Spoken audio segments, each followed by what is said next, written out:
حاضرین جمعہ، بزرگان دین، نوجوانان اسلام، پردہ نشین ماؤں اور بہنوں، تمام تعریفیں، بڑائی، کبریائی اس اللہ سبحانہ و تعالیٰ کے لیے لائق اور زیبا ہے جو ہم تمام کا خالق، مالک، پالنہار، مدبر کائنات ہے، ہمیں مصیبتوں سے نجات دینے والی ذات ہے۔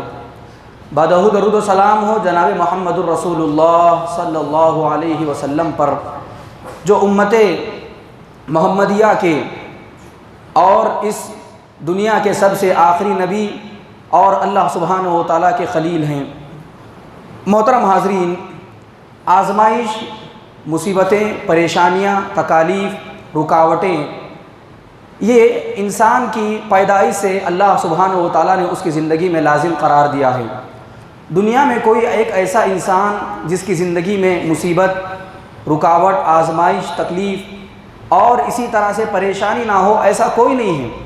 اللہ نے جب انسان کو حیات بخشی ہے، اللہ سبحانہ و تعالیٰ نے انسان کو جب دنیا میں لایا ہے، تو پھر اس کے ساتھ ایک جڑی ہوئی چیز مصیبتیں ہیں، تکالیف ہے، آزمائشیں ہیں۔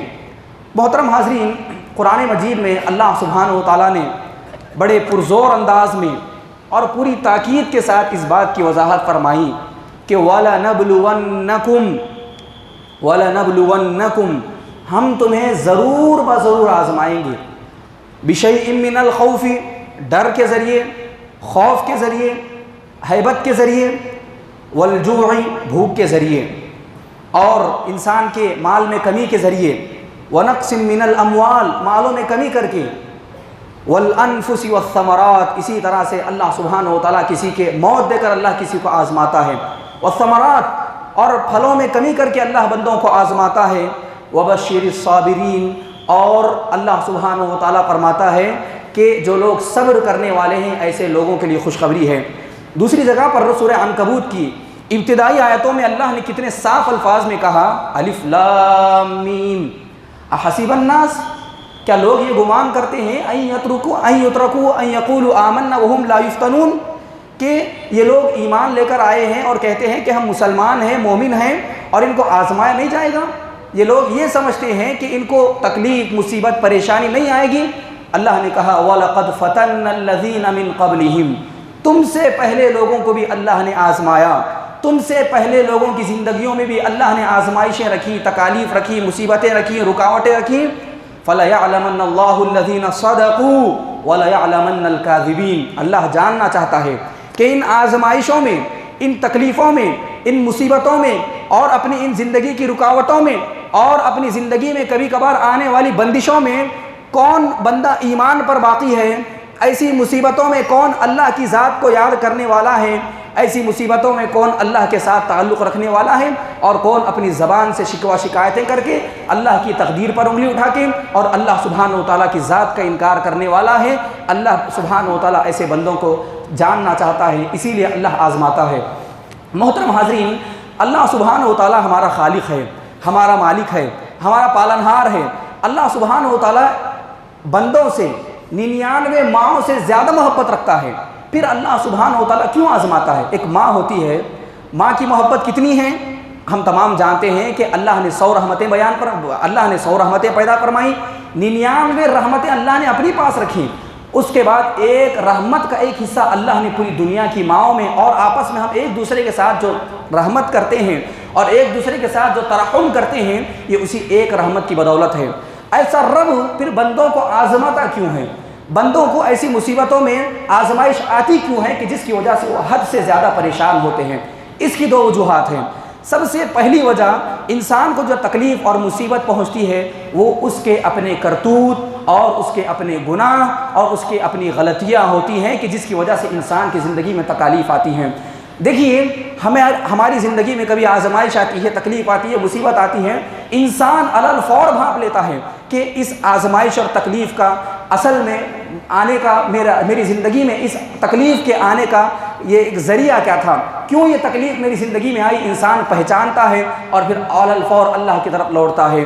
ایک دوسری جو آزمائش آنے کی، تکلیف اور مصیبتیں آنے کی جو وجہ قرآن مجید میں اللہ نے بیان فرمائی ہے، اللہ اپنے مومن بندوں کو آزماتا ہے، اللہ سبحانہ و تعالیٰ اپنے مومن بندوں کا امتحان لیتا ہے، اللہ سبحانہ و تعالیٰ اپنے مومن بندوں کو جانچنا چاہتا ہے کہ ایمان میں کتنے پختے ہیں، یہ ایمان میں کتنے مضبوط ہیں۔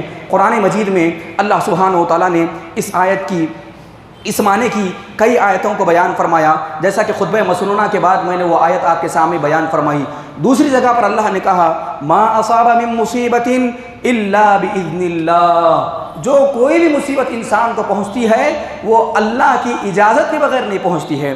محترم حاضرین، اللہ نے آگے کہا وَمَن يُؤْمِن بِاللَّهِ يَهْدِ قَلْبَهُ وَاللَّهُ بِكُلِّ شَيْءٍ عَلِيمٌ۔ اللہ سبحانہ و تعالیٰ ایمان والے بندوں کے دلوں کو ہدایت عطا فرماتا ہے، اور وَاللَّهُ بِكُلِّ شَيْءٍ عَلِيمٌ، اللہ سبحانہ و تعالیٰ ہر چیز کا جاننے والا ہے۔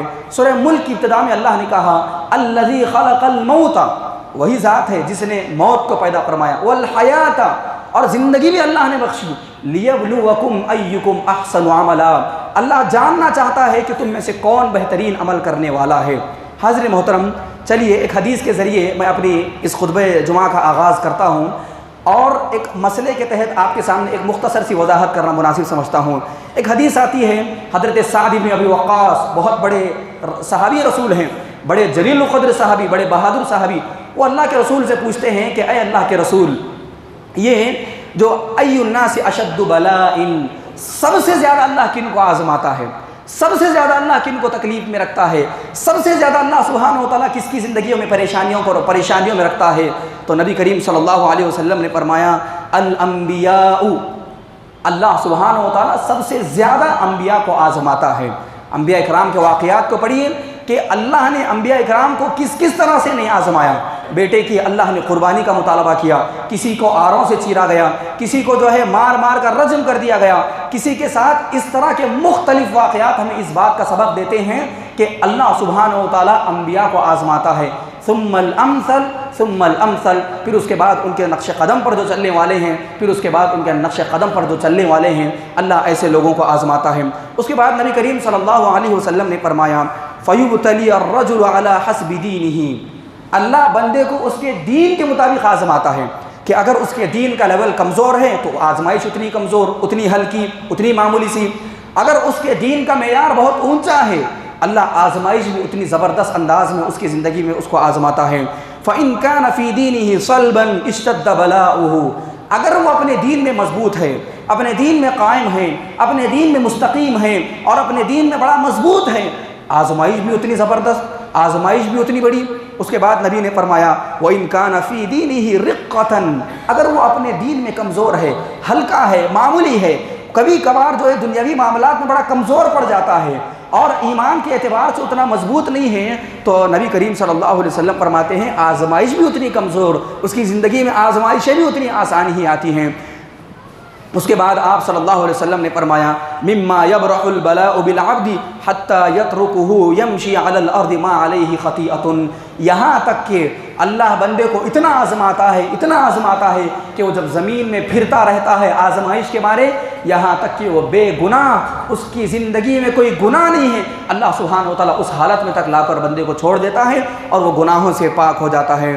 محترم حاضرین اکرام، انسان کی زندگی کی جو آزمائشیں ہیں وہ مختلف طرح کی ہیں۔ کسی کو مال کے ذریعے اللہ آزماتا ہے، کسی کو اولاد کے ذریعے آزماتا ہے، ہاں کسی کو بدنی بیماری دے کر اللہ آزماتا ہے، کسی کو قید و بند کی زندگی دے کر اللہ سبحانہ و تعالیٰ آزماتا ہے۔ یہی میرا آج کا اس خطبہ جمعہ کا موضوع ہے، اللہ سبحانہ و تعالیٰ کسی کو قید و بند کی زندگی دے کر آزماتا ہے۔ آزمائشیں بہت ہیں، میں ہر آزمائش پر آپ کے سامنے گفتگو نہیں فرما سکتا، ہم میں سے بس اصول میں آپ کے سامنے بیان فرماتا ہوں۔ میرا جو آج کا ایک خطبہ جمعہ ہے، اللہ سبحانہ و تعالیٰ کبھی کبھار بندوں کو قید و بند کی زندگی دیتا ہے، یعنی انسان زندگی کبھی کسی مرحلے میں ایسے سچویشن پر آتا ہے، ایسی اس کی زندگی کی حالت ہوتی ہے کہ وہ کہیں نکل نہیں سکتا، کہیں جا نہیں سکتا، اور وہ کسی کو سامنے اپنا چہرہ نہیں دکھا سکتا، وہ کہیں پر قید ہو جاتا ہے، کبھی پولیس کی گرفت میں آ جاتا ہے، کبھی کورٹ کچہری کے کیسز میں انسان کی زندگی اتنی پریشان ہو جاتی ہے، یا کبھی کبھار ایسا ہوتا ہے کہ ایسے خطرناک جگہ پر غار میں ہو، یا پھر اسی طرح سے ایسے مختلف طریقے میں بندشوں میں جو بندہ آزمایا جاتا ہے۔ یہ آزمائش کی سنت اللہ کی بہت پرانی ہے۔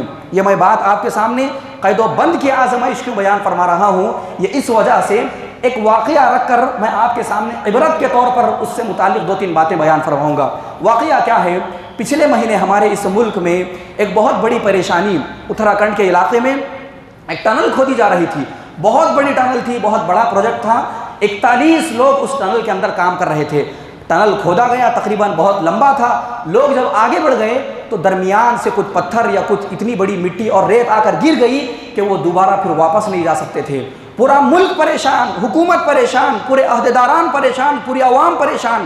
41 لوگوں کی جان، اگر ایک آدمی بھی اس ٹنل کے اندر ہوتا تو اتنا ہی پریشان ہونا ہوتا، لیکن 41 لوگ اس ٹنل کے اندر پھنسے ہوئے ہیں اور ان کو نکالنے کی کارروائی شروع ہو رہی ہے۔ نہ حکومت کے پاس کوئی منصوبہ ہے، نہ دانشوروں کے پاس کوئی منصوبہ ہے، نہ ہی بڑے بڑے عہدیداران جن کے پاس بڑی بڑی ڈگریاں ہیں، بڑے بڑے پروجیکٹس رکھے ہوئے ہیں، تمام کے تمام پریشان ہیں۔ اگر ڈرل ماری جائے تو کہیں نہ کہیں پھر دوبارہ ان کے اوپر ریت نہ گر جائے، پتھر نہ گر جائیں، اگر مختلف ٹیکنالوجیز استعمال کیے جائیں تو پھر کہاں سے وہ دوبارہ ان کو اندر سے جو ہے تکلیف برداشت کرنی پڑے گی۔ حکمت کے ساتھ، باریکی کے ساتھ کیسے نکالا جائے، آپ ذرا اس واقعے کو تناظر میں رکھیے۔ تقریباً آج کے 2023 کے حالات میں دنیا میں کتنی ٹیکنالوجی بڑھ چکی ہے، کیا کیا ہم واقعات نہیں سنتے ہیں، اس کے باوجود بھی ان 41 لوگوں کو نکالنے کے لیے مکمل 17 دن لگے۔ ہم تمام جانتے ہیں کہ یہ واقعہ کیا ہے، یہ تفصیلات کیا ہے۔ میں یہاں پر کوئی نیوز رپورٹر نہیں ہوں جو آپ کے سامنے یہ واقعات بیان فرما رہا ہوں۔ مجھے جو آپ کے سامنے بیان فرمانا ہے، محترم حاضرین کرام، بحیثیت مسلمان ہمارے اطراف و اکناف، ہمارے آس پاس، ہمارے ملک میں اور اس دنیا میں جو واقعات رونما ہوتے ہیں ان سے سبق حاصل کرنا اللہ سبحانہ و تعالیٰ نے ہمارے لیے لازم رکھا ہے۔ اللہ نے سورۃ الشورى آیت نمبر 30 میں ارشاد فرمایا کہ وَكَأَيٍّ مِّنْ آیَةٍ فِي السَّمَاوَاتِ وَالْأَرْضِ يَمُرُّونَ عَلَيْهَا وَهُمْ عَنْهَا مُعْرِضُونَ۔ کافروں کے بارے میں اللہ نے کہا کتنی ہی نشانیاں اور کتنی ہی آزمائشیں، کتنی ہی مصیبتیں اللہ سبحانہ و تعالیٰ دنیا میں رونما کرتا ہے۔ کہیں پر کوئی بڑا حادثہ، کہیں پر کوئی بڑا واقعہ، کہیں پر کوئی بڑا ظلم، کہیں پر کوئی بڑی زیادتی، اور کسی کے ساتھ اللہ جو آزماتا ہے، ایسی چیزوں کو دیکھ کر سبق حاصل کرنا، ان میں غور و فکر کرنا، ان میں تدبر کرنا، یہ ہماری مسلمانوں کی ذمہ داری ہے، یاد رکھیے۔ وَكَأَيٍّ مِّنْ آیَةٍ فِي السَّمَاوَاتِ وَالْأَرْضِ يَمُرُّونَ عَلَيْهَا وَهُمْ عَنْهَا مُعْرِضُونَ۔ یہ کافروں کا مزاج ہے کہ وہ کسی بھی آزمائش سے یا کسی بھی اللہ سبحانہ و تعالیٰ کی بھیجی ہوئی مصیبت سے جب دیکھ کر نکل جاتے ہیں اور کوئی سبق حاصل نہیں کرتے ہیں۔ یہ واقعہ میں نے آپ کے سامنے اتراکھنڈ کا بیان فرمایا۔ آئیے بنی اسرائیل کا ایک واقعہ، غار کا واقعہ میں آپ کے سامنے بیان فرماتا ہوں۔ صحیح بخاری کی حدیث ہے کہ 3 آدمی بارش کی وجہ سے اپنے کسی سفر کو طے کر رہے تھے، مسلمان تھے، اللہ کی ذات پر ایمان لانے والے تھے۔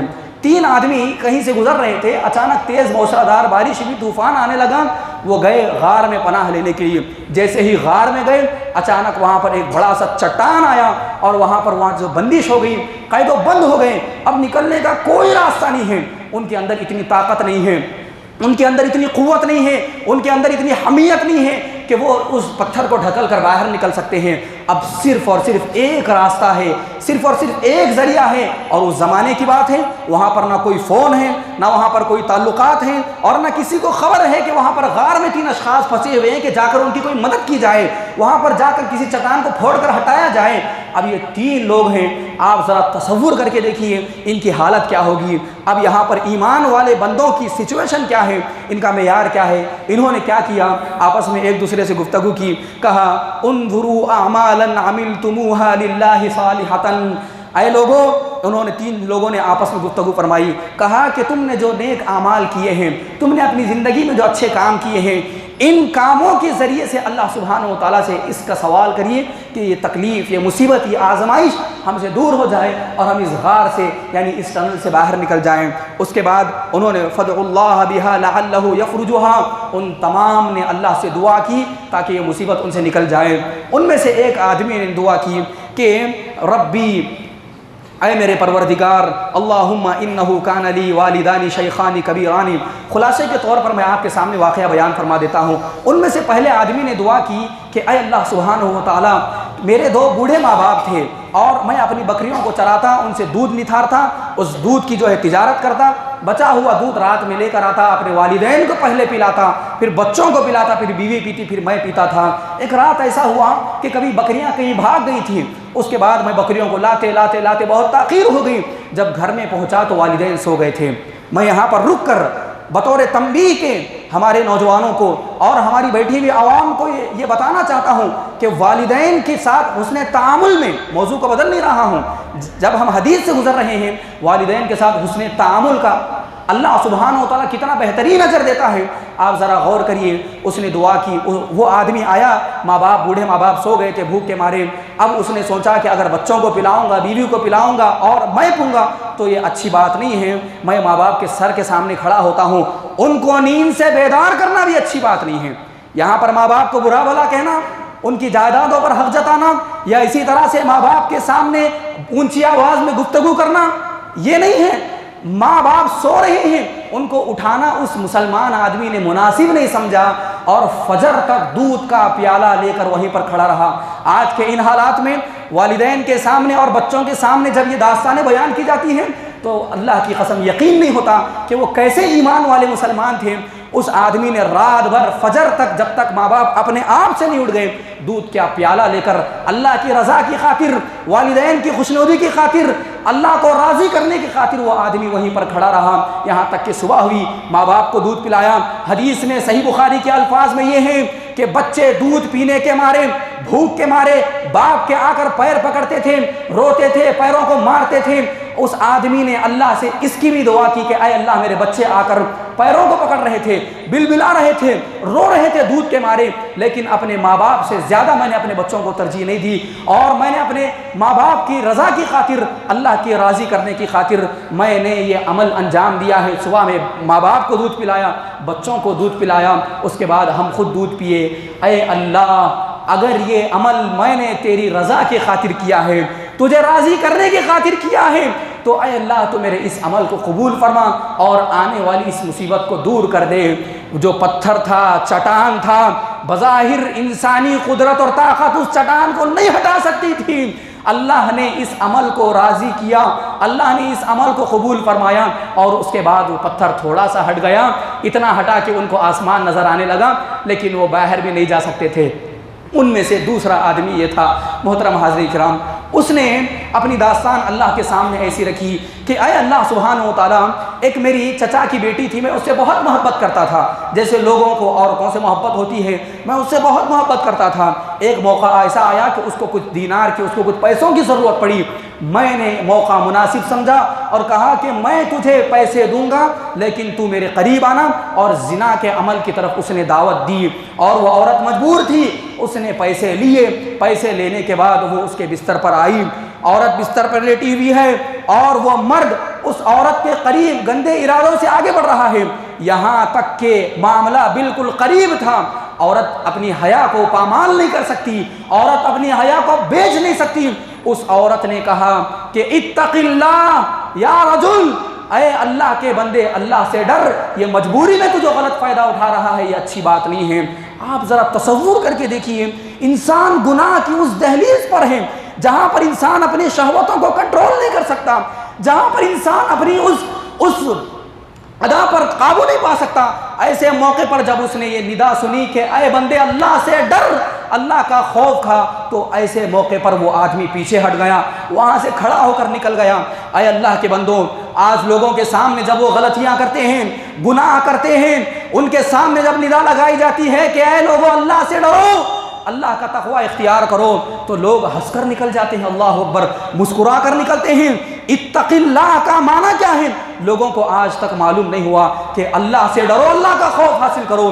اس موقع پر کہ انسان زنا کی دہلیز پر بیٹھا ہوا ہے، وہاں پر انسان جو ہے اللہ کا اس جملہ سن لیتا ہے، اللہ کے ڈر اور خوف اتنا آتا ہے کہ وہاں سے اٹھ کر نکل جاتا ہے، وہ اپنے اس عمل کو اللہ کے سامنے پیش کرتا ہے، پہاڑ تھوڑا سا ہٹ جاتا ہے۔ تیسرا جو آدمی کا واقعہ ہے محترم حاضرین کرام، اس آدمی نے یہ رکھا کہ اس کے پاس ایک مزدور تھا، وہ مزدور نے محنت کی، اجرت کی بات آئی تو اس نے جب اجرت دینا چاہا تو مزدور نکل گیا تھا، اس کی جو اجرت تھی اس اجرت کو وہ آدمی حفاظت سے رکھا اور اس نے اس کو تجارت میں لگایا۔ تجارت میں لگانے کے بعد اس سے ایک گائے اور ایک بکری اس کو نفع ہوئی۔ کئی مہینوں کئی سالوں بعد وہ آدمی دوبارہ آیا، پوچھنے لگا کہ اے آدمی تو اللہ سے ڈر، میری اجرت ادا کر.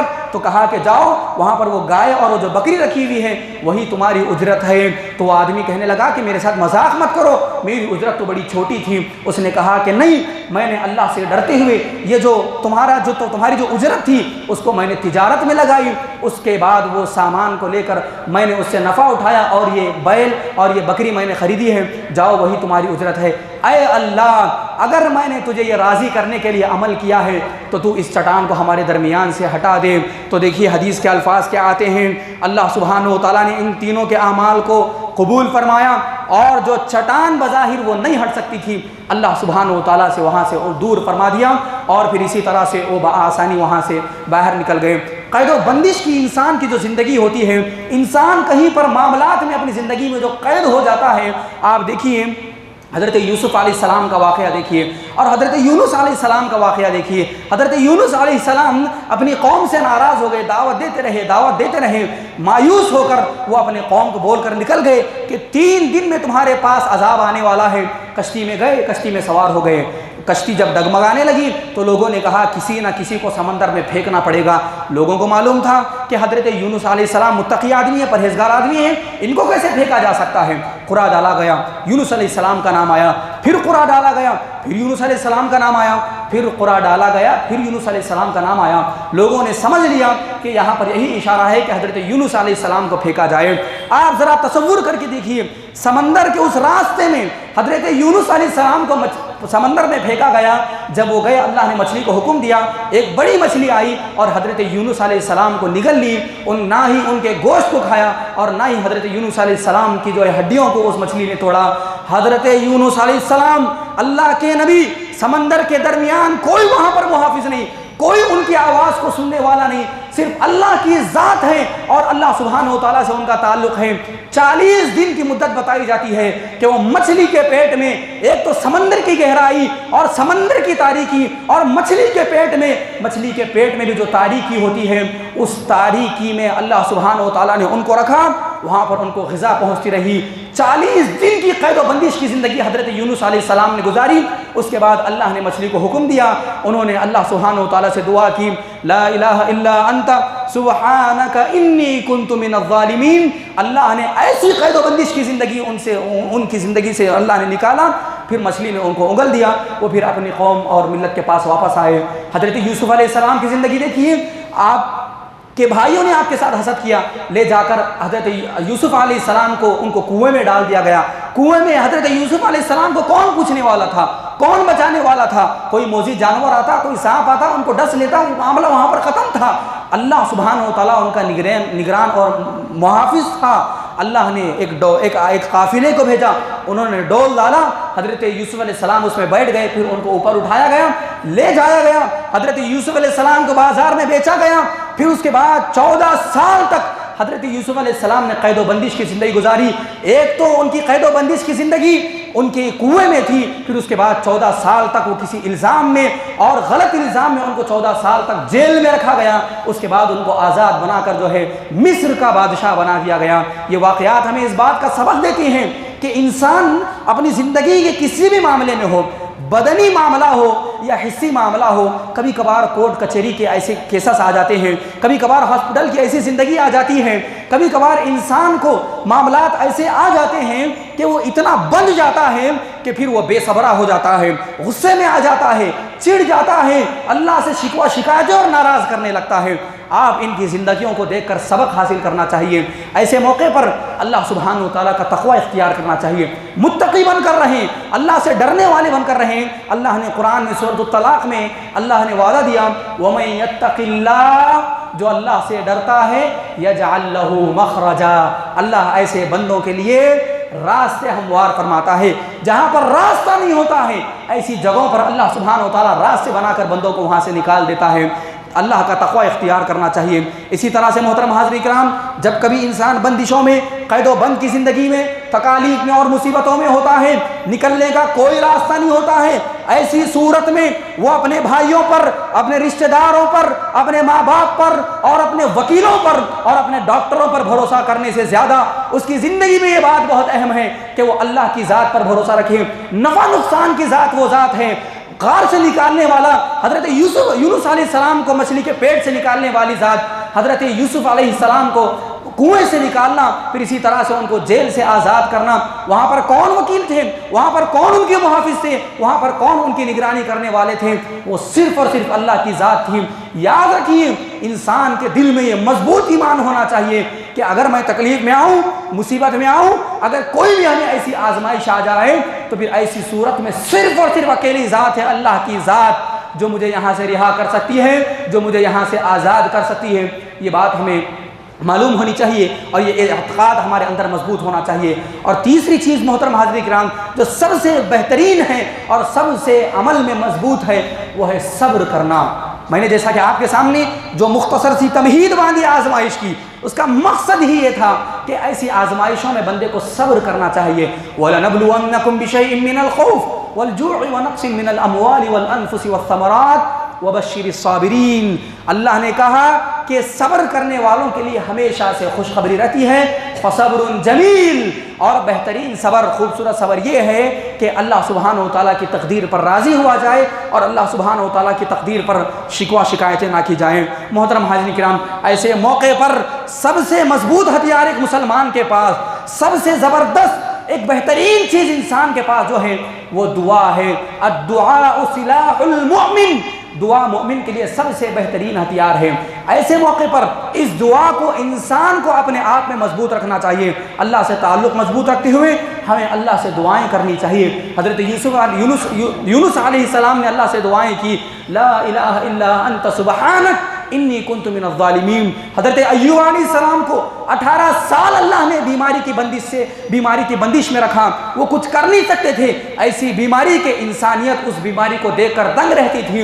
ایسے موقع پر انہوں نے اللہ سے دعا کی، ربی انی مسنی الضر وانت ارحم الراحمین، اے اللہ سبحانہ و تعالیٰ میں بیمار ہوں، مجھے تکلیف ہے، تو مجھے اس بیماری سے آزاد فرما۔ اور اسی طرح سے آپ انبیاء کرام کے واقعات کو دیکھیے، حضرت ابراہیم علیہ السلام کا واقعہ دیکھیے، پوری قوم مل کر ایک فرد کو جلانا چاہتی تھی، بتائیے اس آدمی کو کون روک سکتا ہے؟ ان کو آگ میں ڈالا گیا، انہوں نے اللہ سے دعا کی، حسبنا اللہ ونعم الوکیل، حسبنا اللہ ونعم الوکیل۔ یہ دعائیں ہیں کہ انسان کو مصیبتوں سے نجات دلاتے ہیں۔ اسی طرح سے کچھ اور بھی دعائیں ہیں، جیسا کہ نبی کریم صلی اللہ علیہ وسلم نے ارشاد فرمایا مصیبتوں کے موقع پر، اللہم لا سہل الا ما جعلتہ سہلا وانت تجعل الحزن اذا شئت سہلا۔ محترم حاضرین کرام، اسی طرح سے اللہم رحمتک ارجو فلا تکلنی الی نفسی طرفۃ عین، یہ کچھ دعائیں تھیں اور یہ خطبہ جمعہ کا کچھ خلاصہ تھا۔ ایک واقعے کے ذریعے میں نے آپ کے سامنے کچھ اسباب دینا مناسب سمجھا۔ خلاصہ یہ ہے کہ انسان بندشوں کا شکار ضرور بضرور ہوتا ہے۔ قید و بند کی زندگی انسان کی زندگی میں کبھی بدنی طور پر آتی ہے، کبھی بیماری کے ساتھ آتی ہے، کبھی کسی کورٹ کے کیس میں آ جاتی ہے۔ انسان اس ایسے سچویشن میں کچھ کر نہیں سکتا، کہیں نکل نہیں سکتا اور کچھ کام نہیں کر سکتا۔ ایسے موقع پر یا تو غار کی قید ہو یا تو ٹنل کی قید ہو یا انسان کی چلتی پھرتی زندگی میں قید و بندش ہو، ایسے موقع پر اللہ کو یاد کیا جائے، تقوی اختیار کیا جائے، صبر کے ساتھ کام لیا جائے، یہ اعتقاد رکھے کہ اللہ ہی نفع نقصان کا مالک ہے، یہی ہماری اس تکلیف کو دور فرمانے والا ہے، اور دعاؤں کے ذریعے سے اللہ سبحانہ و تعالیٰ سے مدد طلب کی جائے۔ انہی چند باتوں پر میں اپنی اس بات کو ختم فرماتا ہوں۔ اللہ سبحانہ و تعالیٰ سے دعا ہے، اللہ سبحانہ و تعالیٰ ہم تمام کو ایمان میں مضبوط رکھے، اللہ ہم تمام کو ثابت قدم رکھے، اللہ سبحانہ و تعالیٰ ہمیں ایمان کے آزمائش میں سب سے آگے رکھے، اپنی زندگی میں شکوہ شکایتیں کرنا، تقدیر پر انگلی اٹھانے والوں میں سے اللہ ہمیں نہ بنائے۔ جو بھی لوگ پریشان ہیں، بیمار حال ہیں، تکلیفوں میں ہیں، مصیبتوں میں ہیں، قید و بندش کی زندگیوں میں ہیں، کوٹوں کے کیسز میں ہیں، یا کسی قید کی زندگی میں ہیں، جیلوں میں ہیں، یا اسی طرح سے بیماری میں مبتلا ہیں، اللہ ان تمام کو ان کی بیماریوں سے نجات دلائے۔ اللہ سبحانہ و تعالیٰ ان تمام کو ان کی تکلیفوں سے نکال گئے۔ جو احباب قرض میں مبتلا ہیں، اللہ ان کے قرض کو دور فرمائیں۔ جو احباب اپنی بیماری کی تکلیف سے جوجھ رہے ہیں، ہاسپٹلوں میں سالوں سے ایڈمٹ ہیں، اے اللہ سبحانہ و تعالیٰ ان کی تکلیفوں کو دور فرمائیں۔ اور جو احباب بھی مرحومین انتقال کر چکے ہیں، اے اللہ سبحانہ و تعالیٰ ان تمام کی مغفرت فرمائیں اور ان کو اعلیٰ درجہ نصیب فرمائیں۔ وآخر دعوانا ان الحمد للہ رب العالمین۔